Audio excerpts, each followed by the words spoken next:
વડાપ્રધાન નરેન્દ્ર મોદીએ દેશભરના વિદ્યાર્થીઓ સાથે વર્ચ્યુઅલી માધ્યમથી જોડાઈને પરીક્ષા પે ચર્ચામાં 7મા સંસ્કરણ અંતર્ગત સંવાદ કર્યો હતો। આ પ્રસંગે ગુજરાત રાજ્યના મુખ્યમંત્રી ભૂપેન્દ્રભાઈ પટેલ ગાટલોડિયાની ઉમિયા વિહાર હાઈસ્કૂલ ખાતે ખાસ હાજરી આપી હતી।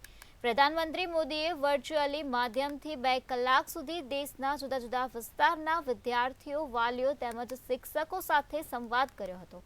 બોર્ડની પરીક્ષા આપવા જનાર વિદ્યાર્થીઓનો તણાવ દૂર કરવા પ્રયાસ કરવામાં આવ્યો હતો। આ પ્રસંગે અમદાવાદની નૂતન વિદ્યા વિહારના બાળકોએ જણાવ્યું હતું કે પરીક્ષા પે ચર્ચા હેઠળ પીએમએ અમારા તમામ મૂંઝવતા પ્રશ્નોના જવાબ આપ્યા છે, જેનાથી અમારા આત્મવિશ્વાસમાં વધારો થયો છે।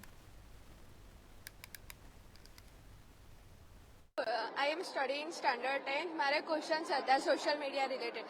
આપણે કઈ રીતે ઇન્ટરેક્શન દૂર કરવું, સોશિયલ મીડિયાનું સ્ટડી સાથે કઈ રીતે મેન્ટેન કરવું, તો સોશિયલ મીડિયાથી કઈ રીતે દૂર કરવું, આજે પીએમ સરે કહ્યું એ પ્રમાણે મારું જે ક્વેશ્ચન હતો એ દૂર થયો અને હવે હું આગળ મારી એક્ઝામ્સમાં વધારે ફોકસ કરી શકીશ। બેઝિક જે પ્રોબ્લેમ હોય છે કે પેપર રિલેટેડ કે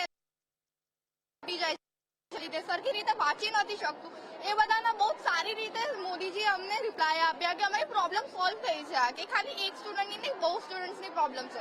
અગર કોઈ સ્ટુડન્ટ 85 સુધી જતું રહેતું હોય છે આ પ્રોબ્લેમ્સના લીધે, તો we are thankful to you. સ્ટ્રેસના રિલેટેડ ક્વેશ્ચન્સ હતા જે એમણે કીધા, જેનાથી હવે અને પછી જે એમણે કીધું ફ્રેન્ડ્સ બાબતે, પછી મોબાઈલ ફોન માટે, તો એ બધા સોલ્વ થઈ ગયા છે। તો આખો એમનું જે મોટિવેશન મને એ બહુ સારું લાગ્યું અને હા, થેન્ક યુ।